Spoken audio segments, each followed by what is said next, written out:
সূর্যকুমারের তাণ্ডবে ধরাশায়ী পাঞ্জাব, বুমরা কোয়েত্রির জুটিতে জয়ের স্মরণীতে মুম্বই।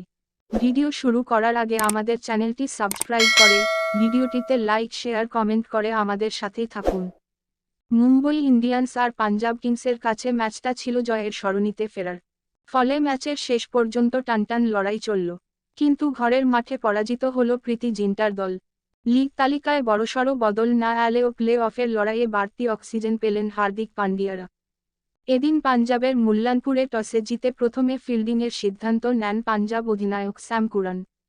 ম্যাচের প্রথম থেকেই পাঞ্জাব বোলারদের শাসন করা শুরু করেন রোহিত শর্মা। ঈশান দ্রুত ফিরে গেলেও ভারত অধিনায়কের ব্যাট থামেনি।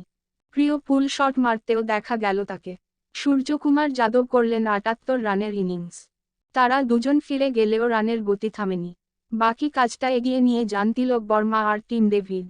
অধিনায়ক হার্দিক পান্ডিয়া এদিনও ব্যর্থ হলেন, কিন্তু তাতেও স্কোরবোর্ডে ১৯২ রান উঠল।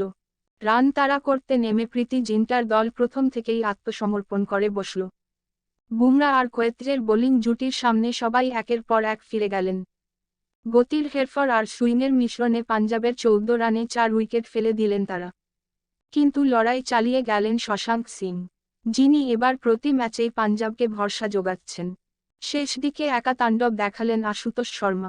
চলতি আইপিএলের অন্যতম আবিষ্কার বলা যেতে পারে তাকে। ২৮ বলে ৬১ রানের ইনিংসে মুম্বইয়ের হাত থেকে জয় প্রায় ছিনিয়ে এনেছিলেন পাঞ্জাব ব্যাটার। কিন্তু কোয়েত্রের বলে তিনি ফিরে যেতেই হাসি ফুটল হার্দিক পান্ডিয়ার মুখে। শেষ পর্যন্ত পাঞ্জাবের ইনিংস থামল ১৮৩ রানে। ৯ রানে জিতল মুম্বই। যদিও প্রশ্ন উঠবে হার্দিকের অধিনায়কত্ব নিয়ে। দলে মোহাম্মদ নবী, টিম ডেভিডের মতো অভিজ্ঞ অলরাউন্ডার আছেন, অথচ তিনি ধারাবাহিকভাবে বল করিয়ে গেলেন রোমারিও শেফার্ড আর মাঘওয়ালকে। দুজনেই অকাতরে রান দিলেন।